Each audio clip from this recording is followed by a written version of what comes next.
Halo semuanya, balik lagi di channel Kasur Hitam. Nah, kita lanjutin part kedua dari anime Danganronpa 3.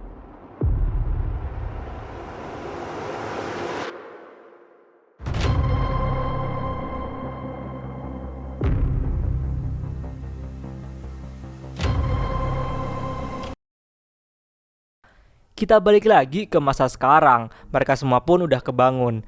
Nah, di putaran kali ini yang mati adalah Seiko sama Izayoi. Semuanya pada heran kan, kok kali ini korbannya dua?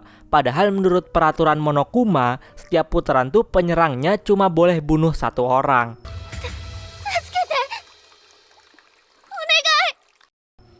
Kita ke Naegi CS. Nah, Gekko Gahara ini nyoba buat ngakses CCTV biar bisa ngelihat posisi semua orang.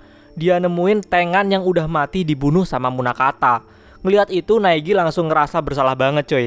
Tapi si Gekko Gahara atau orang yang ada di balik Gekko Gahara ini ngasih semangat dan Naegi pun jadi optimis bisa nyari jalan keluar dari semua ini. Di sebelah mayat Tengan ada tulisan kayak gini. Gekko Gahara ngasih ide buat ngehubungin bantuan dari luar. Karena semua akses dimatiin sama Monokuma, Gekko Gahara mau ngertas biar bisa balik ngakses jaringan. Mereka pergilah ke ruang komunikasi. Di sana, mereka akhirnya bisa dapetin akses jaringan lagi. Langsung dah tuh mereka ngehubungin markas lembaga masa depan terdekat. Dan ternyata kesambung ke Togami Byakuya. Nah, ini orang tuh teman kelasnya Naegi dulu yang juga berhasil selamat di season 1. Naegi ngejelasin situasi dan Byakuya pun paham dan bakalan ngirim bantuan ke tempatnya Naegi. Byakuya juga bilang kalau ternyata nggak ada sama sekali siaran tentang game bunuh-bunuhan ini.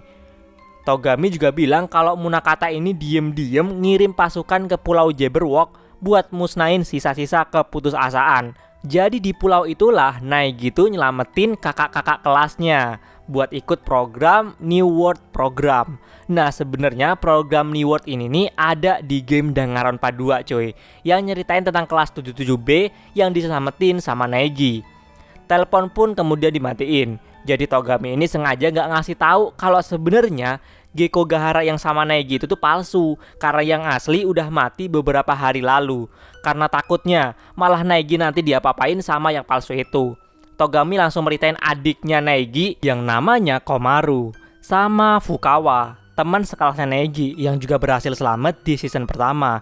Tapi dia ini nggak dibolehin gabung di lembaga masa depan karena dia punya kepribadian ganda yang seorang pembunuh. Jadi mereka berdua ditugasin sama Togami buat nangkep dalang dari ini semua. Kita kenalan sama orang yang ngendaliin Gekko Gahara palsu itu, sama yang diduga dalang dari game bunuh-bunuhan di markas Future Foundation. Dia ini namanya Towa Monaka, mantan temen sekelasnya adiknya Naegi. Nah, jadi dia ini yang ngebuat boneka Monokuma, bahkan dipakai Enoshima Junko di season 1 itu. Kisah pertemuan dia sama Junko, terus kisah pertemuan adiknya Naegi sama Fukawa tuh dijelasin di game Danganronpa Another Episode, Ultra Despair Girl. Towa ngeklaim dirinya sekarang adalah penerus Junko. Dia tuh sekarang ada di kota Towa. Nah, kebetulan Komaru sama Fukawa ada di kota itu.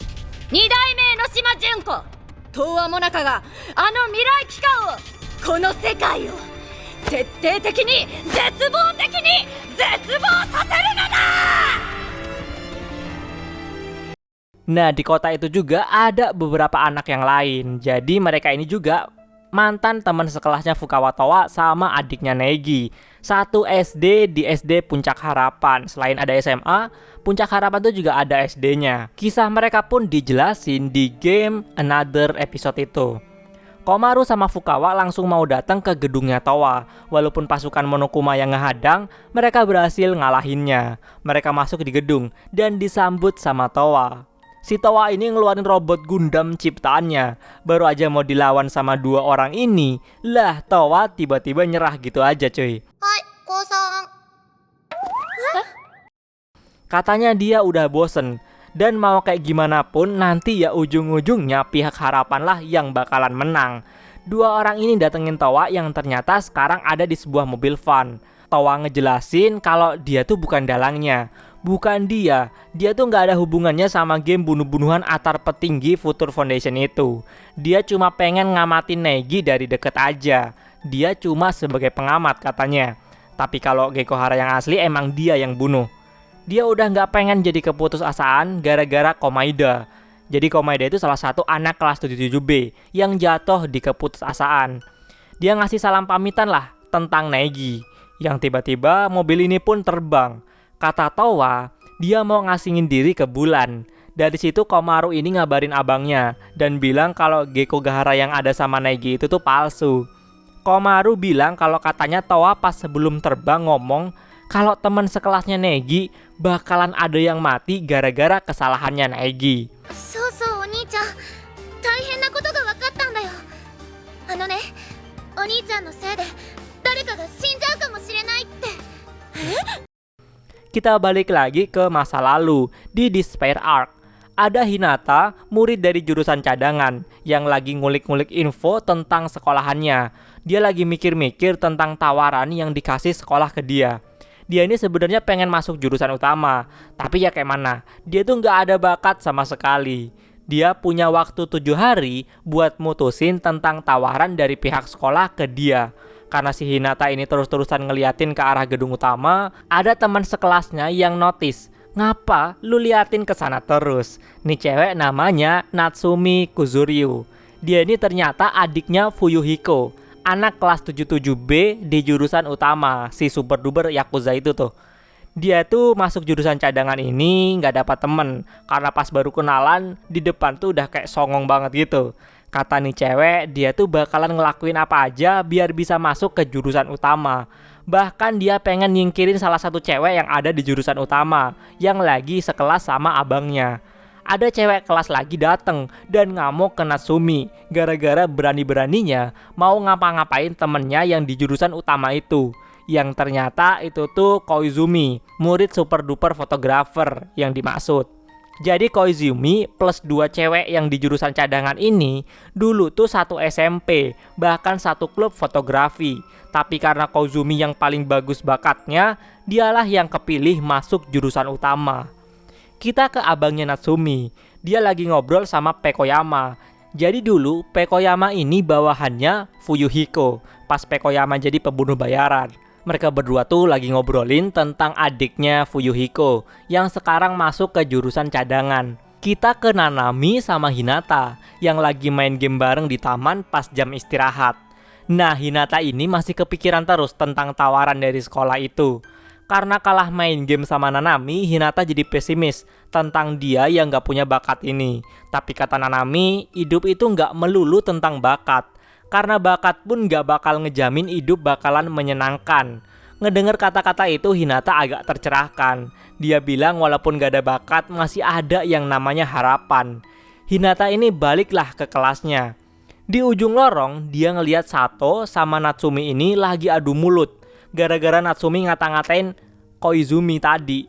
Pas hampir main fisik, Sato dihentiin sama Hinata. Sebelum pergi dari situ Natsumi ngomong kayak gini. Hinata kemudian nyamperinlah Natsumi. Ternyata Natsumi itu sebegitu pengennya masuk ke jurusan utama bareng abangnya.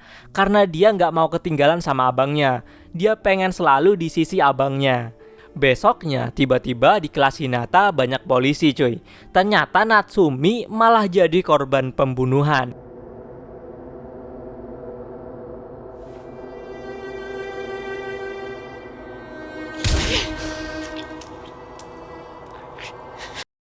Hinata yang lagi duduk di taman gak sengaja ngelihat Sato bareng Koizumi. Koizumi maksa Sato ngomong jujur tentang kasus pembunuhan ini. Terus Sato bilang bukan dia yang bunuh. Koizumi pun percaya. Pas tinggal Sato sendiri, di situ Hinata nyamperin dan nanyain tentang kejadian sebenarnya. Dan tiba-tiba Sato teriak dan pergi gitu aja. Besoknya Sato ini ngilang cuy, gak datang-datang ke sekolah lagi. Dan seminggu kemudian, Sato ditemuin tewas. Karena ngerasa ada yang gak beres, Hinata pengen nyari tahu ke gedung jurusan utama. Tapi dicegah sama Sakakura. Dia ini kepala keamanan di SMA ini. Hinata terusan nanya ke orang ini. Tapi katanya anak-anak di jurusan cadangan tuh gak penting. Kalau mati ya udahlah, siapa sih yang peduli katanya. Dan Hinata dihajar karena terus-terus ngelawan. Tapi untungnya Yukizume Sensei datang dan ngehentiin Sakakura. Hinata pun pergi gitu aja. Sakakura ngingetin ke Yukizume buat gak ngelupain tujuan utama mereka nyusup ke sekolah ini. Hinata kemudian nyamperin Nanami di taman. Pas Nanami ajakin Hinata buat main, dia bilang ada urusan. Tapi yang sebenarnya terjadi, Hinata tuh akhirnya ngebulitin tekad setelah ngedenger kata-kata Sakakura itu, yang bilang kalau yang gak punya bakat tuh yang gak penting. Dia pun setuju sama proyek dari sekolah. Dia bakalan dijadiin kelinci percobaan. Dia bakalan jadi orang dengan bakat buatan. ついに決意してくれたか。はい。俺はみんなの希望になります。 Beberapa hari kemudian, jurusan utama tuh bakalan ngadain ujian praktek. Jadi di jurusan utama ini nggak ada ujian tertulis, tapi mereka wajib lulus di ujian praktek kalau nggak mau dikeluarin dari sekolah ini. Abis jam pelajaran, Nagito datanglah ke ruangannya Yukizume Sensei. Dia minta buat ujian prakteknya tuh ditunda dulu, karena kata dia ada beberapa anak di kelasnya tuh ada yang belum siap. Tapi Yukizume nggak bisa ngabulin permintaan Nagito ini. Karena nggak bisa ditunda, akhirnya Nagito mau pakai caranya sendiri. Jam istirahat, kayak biasa Nanami selalu ke taman buat ketemu Hinata. Tapi semenjak hari itu Hinata ini nggak pernah kelihatan. Terus Nagito minta info ke teman kelasnya tentang orang yang jago bikin obat-obatan. Gak lain gak bukan kakak kelasnya sendiri, si Kimura Seiko. Nagito minta dibuatin obat pelancar BAB, obat pencahar. Alasan Nagito sih karena dia akhir-akhir ini susah BAB. Dibuatin lah sama Seiko. Dan Nagito ini suruh ngambil sendiri di ruangan penyimpanan. Pokoknya di pojok paling belakang. Nagito pun ke sana. Datang juga lah dua temennya Seiko ini, Ruruka sama Izayoi. Ruruka minta dibuatin obat buat ningkatin fisik stamina gitu. Sebenarnya Seiko tuh ada obat yang mirip-mirip kayak gitu, tapi masih belum dia uji lebih jauh. Ruruka ini nggak sabaran, jadi dia minta langsung obatnya. Sebenarnya kesel sih Seiko ini, datang pas butuh doang. Tapi ya udahlah, jadi Seiko ini nyuruh Ruruka ngambil sendiri obatnya di ruang penyimpanan. Nah, Nagito lagi ngambil obatnya, malah ketemu ada dua obat yang dilabelin sama reaminator sama reaktivator. Dia tuh bingung, obat yang dia pengen tuh yang mana. Tapi karena dia percaya keberuntungannya, dia ngambil obat yang warna hijau itu. Ketemulah Nagito sama dua bucin ini. Tapi dia bilang cuma ngambil pesanan aja di situ. Dia pun pergi dari situ. Dan Ruruka pun ngambil obat sisanya. Ternyata rencana si Nagito tuh ekstrim banget cuy. Dia ini mau ngegagalin ujian praktek dengan cara masang bom di sekolahnya. Hari ujian praktek pun tiba. Seiko yang lagi buru-buru ini gak sengaja tabrakan sama Nagito. Pas mau pergi mereka tuh gak sadar salah ngambil tas. Ujian praktek pun dimulai. Yang mulai duluan kelas 2, si Ruruka. Dia kan murid super duper pembuat manisan. Jadi dia ngebuat manisan spesial buat para juri. Kata Ruruka, abis makan manisan itu, mereka bakalan punya stamina berkali-kali lipat. どんなに疲れてる人でもお空に飛んでいくようなパワーがもりもり湧いてくる身体能力向上の効果付き聖子ちゃん特製の身体能力向上薬をたっぷり使ったドーピングシュークリームよ。 Gigitan pertama pada suka sama rasa manisan itu. Kayak abis makan, makanan itu tuh langsung plong perut mereka. Dan beberapa detik kemudian, para juri itu langsung mules cuy. Ternyata obat yang dia pakai itu ketuker. Jadi obat yang dia pakai itu obat pencahar cuy. Yang dikira obat penambah stamina. Ditambah lagi Ruruka ini malah pakai obat itu tuh 1 botol full. Jadi efeknya terlalu OP cuy. Ngelihat itu Seiko pengen ngobatin para juri. Pas dia buka, lah isinya tuh bukan obat, tapi pemicu bom cuy. Itu tuh tasnya Nagito sebenarnya. Orang-orang yang lihat itu pada panik. Ruruka langsung marah-marah ke Seiko. Kata Ruruka, Seiko ini sengaja pengen buat Ruruka gagal. Bahkan marah-marah dan bilang kalau Seiko ini cuma alat bagi dia dan bukan temennya. Dengar itu, Seiko langsung balik marah dan mereka pun jadi adu bacot. Nagito pun datang yang masih belum sadar kalau obatnya ketukar. Dia tuh ngebawa minum buat para penguji. Rencana dia tuh sebenarnya pengen ngebuat pengujinya tuh mules, biar ujian praktek kali ini tuh ditunda. Tapi misalkan kalau nggak berhasil, dia mau ngancem bakalan ngeledakin bom kalau ujian nggak ditunda juga. Mau sampai pintu, dia tuh disenggol anjing dan minuman itu tumpah. Diminumlah dikit sama anjing itu. Dan lu tahu, anjing ini tuh langsung jadi gede coy. Anjing itu langsung terabas masuk ke gedung ujian.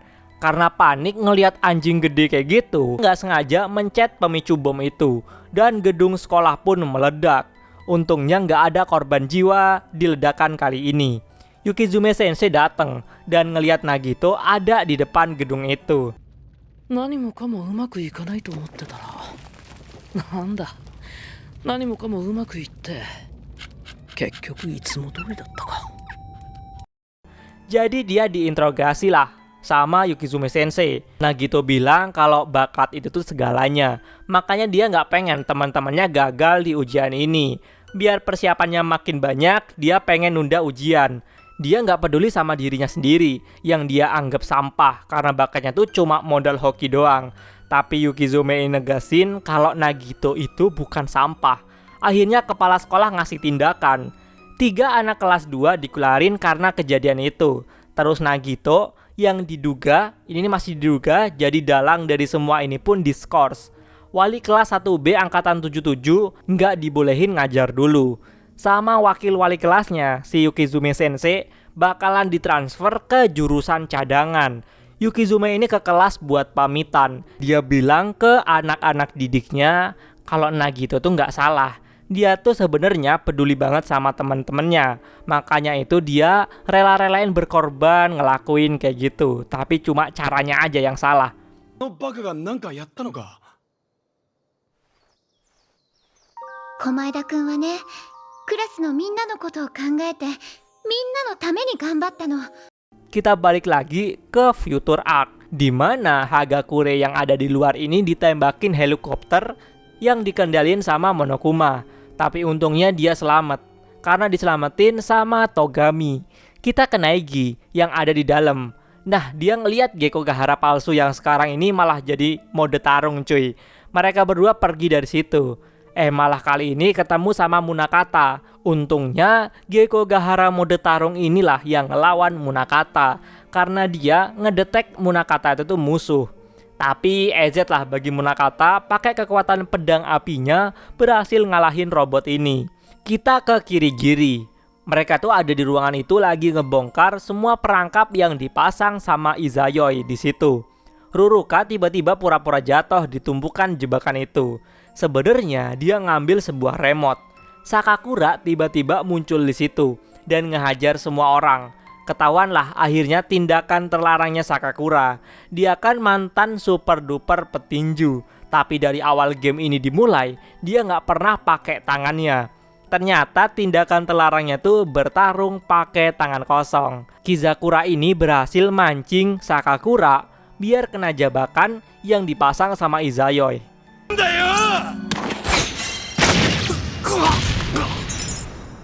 Ngelihat Kirigiri jalan ke tengah ruangan, Ruruka langsung mencet remote yang dia ambil tadi.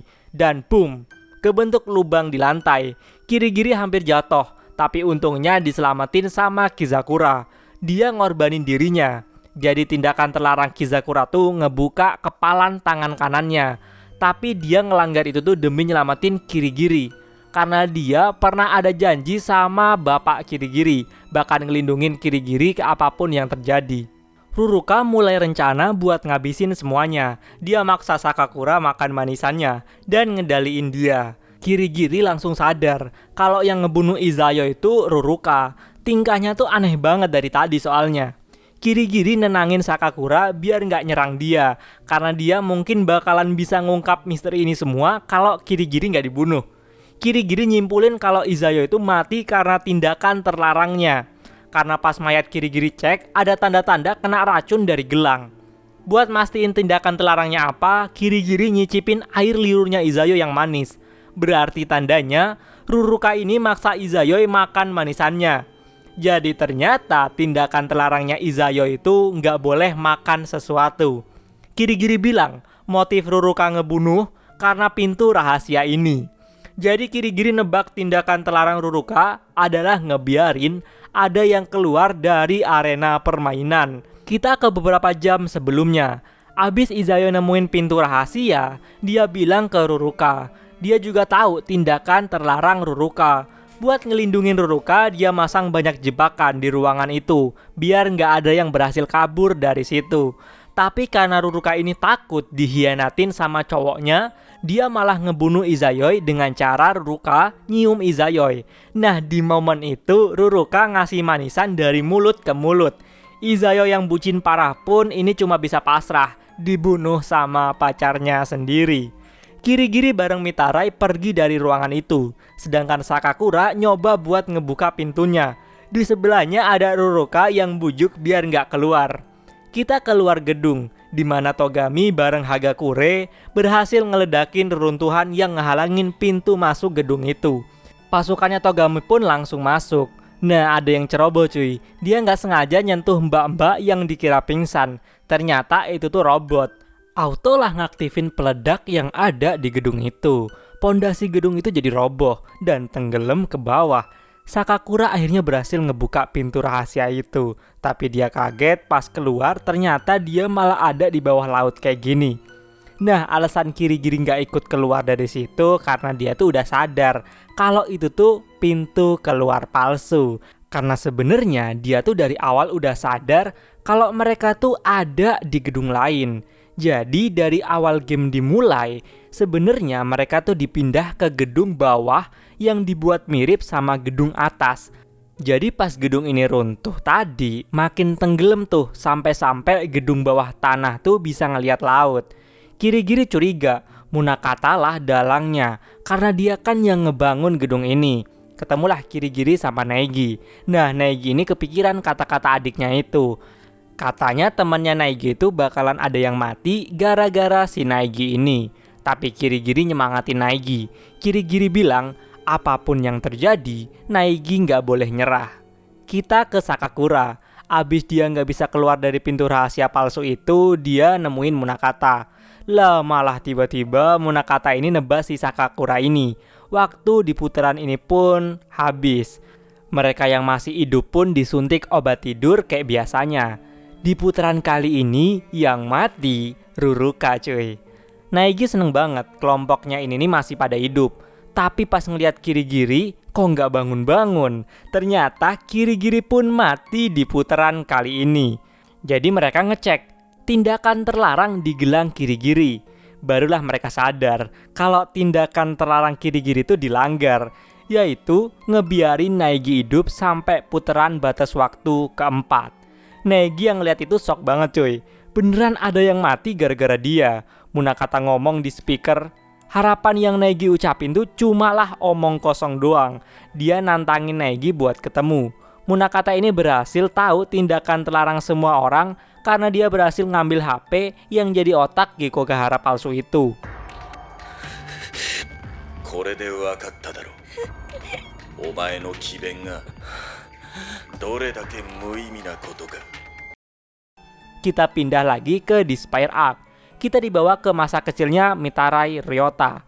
Dia tuh dari kecil dibully terus sama teman-temannya.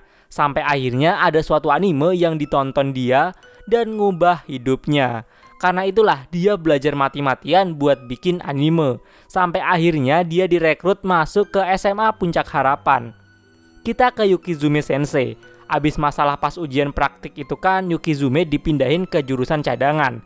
Dia ngajar di sana selama setengah tahun dan akhirnya berhasil balik lagi ke jurusan utama. Dia pengen nyusup di sekolah buat nyari tahu sebenarnya dana dari jurusan cadangan tuh lari kemana. Dengar-dengar katanya buat ngebiayain suatu proyek rahasia. Jadinya dia minta tolong ke Sakakura yang kerja jadi kepala keamanan buat nyuri kartu identitas salah satu pengurus yayasan sekolah ini atau petinggi sekolah. Sakakura pun setuju walaupun resikonya kalau mereka ketahuan ya mereka bakalan langsung dipecat. Yukizume juga bilang kalau Hinata, bocah yang pas itu dihajar Sakakura, tiba-tiba aja dikeluarin tanpa sebab. Jadi itulah yang ngebuat Yukizume tambah curiga sama sekolah ini. Yukizume Sensei pun balik ke jurusan utama dan sekarang resmi jadi wali kelas angkatan 77B. Sedangkan Kizakura, wali kelas yang lama, sekarang fokus buat ngerekrut angkatan baru. BTW, angkatan baru ini tuh angkatannya Naegi yang ada di Danganronpa pertama. Yukizume langsung ke kelas dan disambut sama anak-anak muridnya.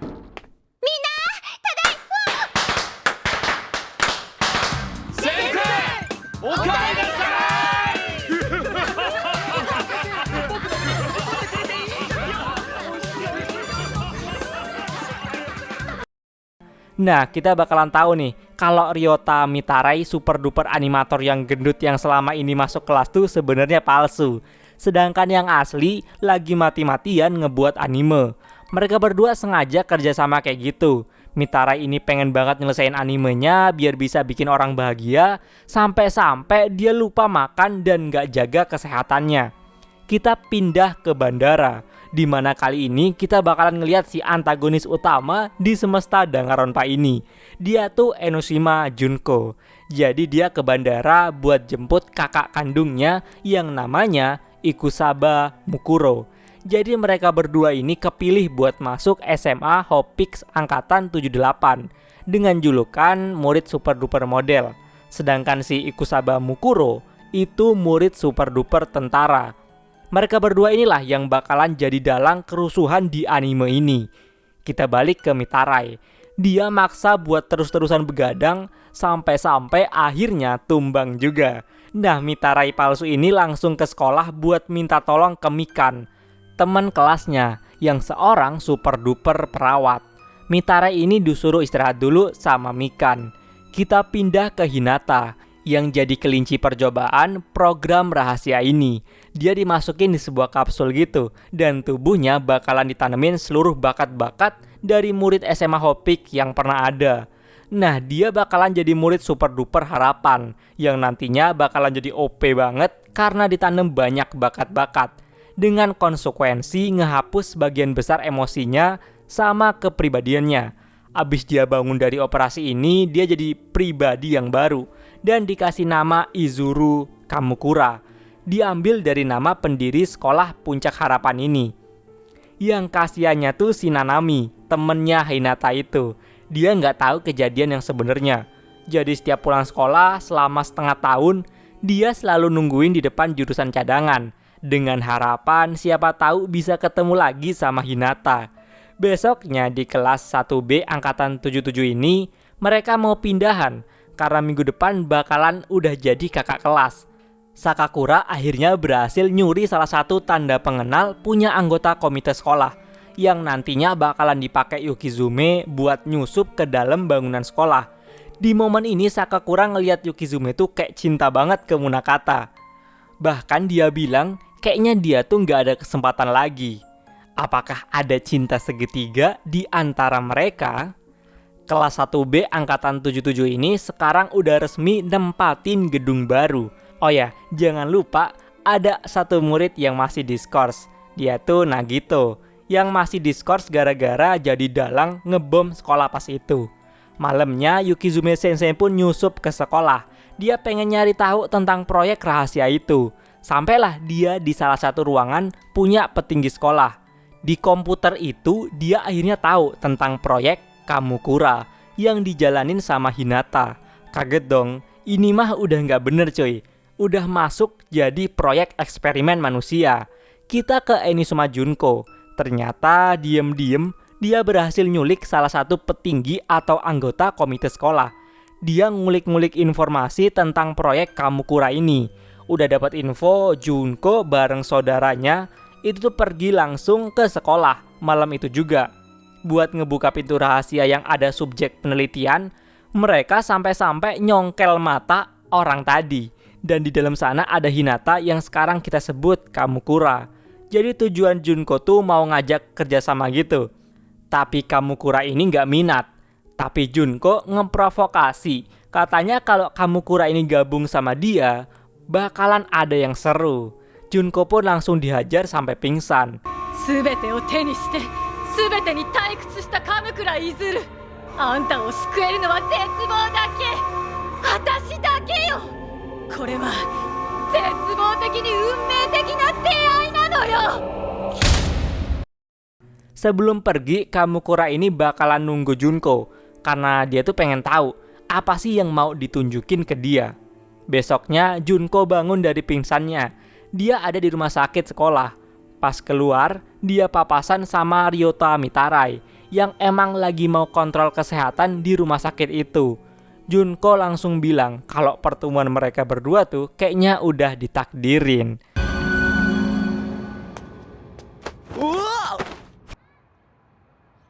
あんた誰？見たら亮太です。何するんだよ。これがもう一つの運命の出会いなんだ。 Kita lanjutin ke part ketiga.